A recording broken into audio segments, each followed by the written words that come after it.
किसी नेकी को छोटा समझ के छोड़ना नहीं चाहिए और किसी गुनाह को छोटा समझकर करना नहीं चाहिए। एक हदीस में नबी पाक सल्लल्लाहु अलैहि वसल्लम ने हज़रत आयशा सिद्दीक़ा रज़ी अल्लाह ताला अन्हा से फरमाया, इय्याकी व मुहक्किरातिज़्ज़ुनूब फ़इन्न लहा मिनल्लाहि तालिबन, कि छोटे छोटे गुनाहों से बचो, अपने आप को इन गुनाहों से बचा के रखो, क्योंकि अल्लाह तबारक व ताला की तरफ से पूछ हो सकती है, और अगर अल्लाह तबारक व ताला की तरफ से पूछ हो गई तो हमारे पास कोई जवाब नहीं होगा। एक और हदीस में आता है कि एक दफ़ा हज़रत आयशा सिद्दीक़ा रज़ी अल्लाह ताला अन्हा ने नबी पाक सल्लल्लाहु अलैहि वसल्लम से पूछा कि कुरान पाक की एक आयत है कि वह अम्मा मन ऊतिया किताबहु बियमीनी फसौफ युहासबु हिसाबन यसीरा, कि जिस शख्स को उसका नामा आमाल दाहिने हाथ में मिला तो उससे आसान हिसाब होगा, हल्का हिसाब होगा। हज़रत आयशा सिद्दीक़ा फरमाने लगी कि एक तरफ ये आयत है, दूसरी तरफ आपका इरशाद है कि मन नूक़िशा उज़्ज़िबा, कि जिससे मुनाक़शा हो गया तो उससे ज़रूर बज़रूर उसे अज़ाब होगा। तो हज़रत आयशा सिद्दीक़ा फरमाने लगी कि इस आयत और आपके इरशाद में कैसे तत्बीक़ होगी। इस पर नबी पाक सल्लल्लाहु अलैहि वसल्लम ने फरमाया कि ये जो आयत में हिसाब यसीर, हल्का हिसाब, आसान हिसाब का ज़िक्र है, इससे मुराद अर्ज़ आमाल है, अल्लाह ताला के हुजूर सिर्फ पेश होना है। कि एक शख्स है, उसका नामा आमाल अल्लाह ताला के हुजूर पेश होगा, अल्लाह तबारक व ताला उसके नामा आमाल में नज़र फरमाएंगे और कुछ पूछे बगैर आगे कर देंगे। तो ये है हिसाब यसीर। लेकिन अगर उसमें मुनाक़शा शुरू हो गया, अल्लाह तबारक व ताला की तरफ से सवाल जवाब शुरू हो गया, तो फिर बंदा बच नहीं सकता। तो फरमाया कि छोटे छोटे गुनाहों से बचो, उनको छोटा समझ के उनका इर्तिकाब मत करो, क्योंकि अल्लाह तबारक व ताला की तरफ से पूछ हो सकती है, और अगर एक दफ़ा पूछ हो गई तो फिर अल्लाह की पकड़ से बचना आसान नहीं। इसके बिलमुकाबिल नेकियों के बारे में इरशाद फरमाया, ला तहक़िरन्ना मिनल मारूफ़ शैआ, कि किसी भी नेकी को हक़ीर न समझना, किसी भी नेकी को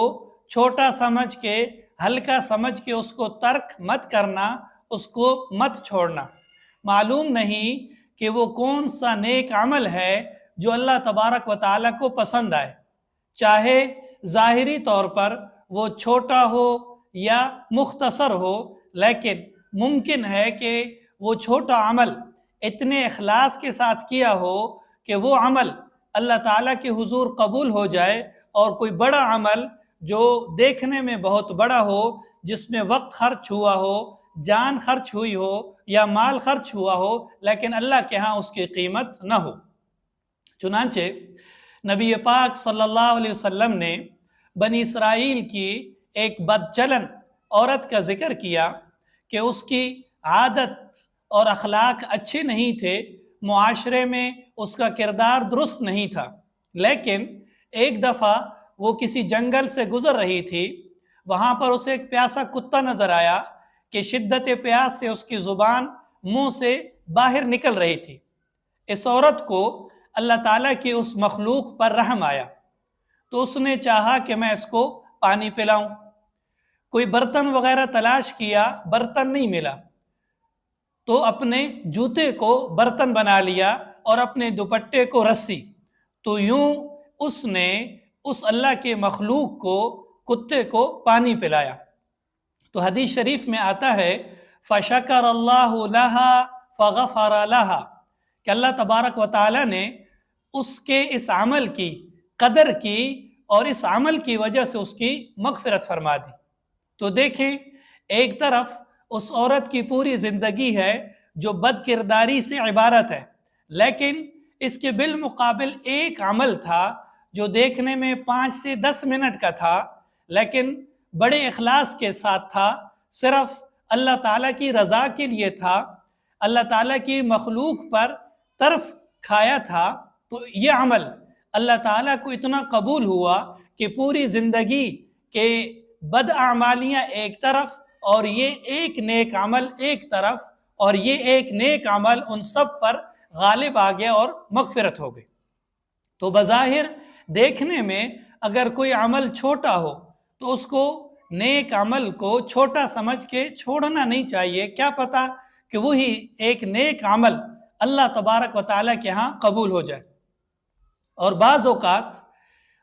بعض نیک اعمال دیکھنے میں بہت بڑے ہوتے ہیں لیکن ان میں اخلاص نہیں ہوتا، بلکہ ریاکاری یا غیر اللہ کی کوئی نیت شامل ہو جاتی ہے تو وہ اعمال قبول نہیں ہوتے۔ چنانچہ ایک حدیث میں ذکر ہے کہ جہنم میں سب سے پہلے جن لوگوں کو ڈالا جائے گا وہ مجاہد ہوگا،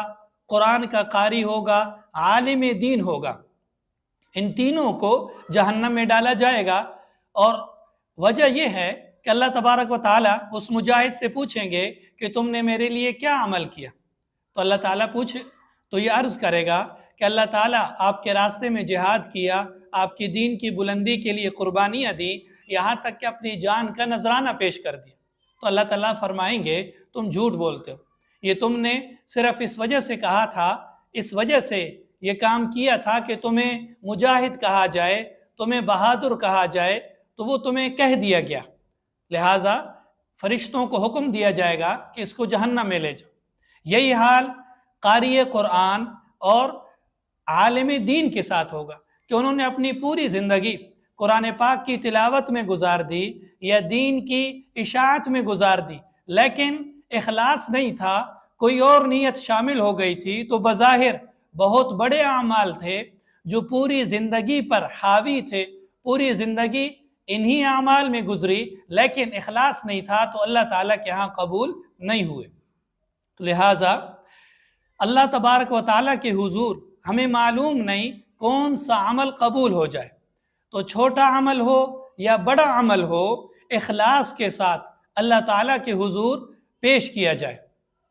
کوئی بھی چھوٹا عمل اس کو چھوٹا سمجھ کے چھوڑنا نہیں چاہیے، اور اعمال میں جو وزن پیدا ہوتا ہے وہ اخلاص کے ساتھ ہوتا ہے۔ ایک دفعہ نبی پاک صلی اللہ علیہ وسلم نے حضرت معاذ بن جبل رضی اللہ تعالی عنہ کو نصیحت فرمائی، اخلص عملک یکفک القلیل، کہ اپنے اعمال کے اندر اخلاص پیدا کرو تو تھوڑا عمل بھی تمہاری نجات کے لیے کافی ہو جائے گا۔ اخلاص کا مطلب یہ ہے کہ کوئی بھی کام ہم کریں تو اس کام کی وجہ صرف اور صرف اللہ تعالیٰ کی رضا ہو، اللہ تعالیٰ کو راضی کرنا مقصود ہو، غیر اللہ کی آمیزش اس میں نہ ہو۔ تو دو باتیں ذکر ہوئیں، ایک یہ کہ کوئی بھی صغیرہ گناہ یعنی کوئی بھی چھوٹا گناہ اس کو چھوٹا سمجھ کے نہیں کرنا چاہیے، ممکن ہے کہ اللہ تبارک و تعالیٰ کی طرف سے پوچھ ہو جائے، اور کوئی بھی نیکی چھوٹی سمجھ کے چھوڑنی نہیں چاہیے، ممکن ہے کہ وہ چھوٹی نیکی اللہ تعالیٰ کے ہاں قبول ہو جائے اور اس پر انسان کی مغفرت کا فیصلہ ہو جائے۔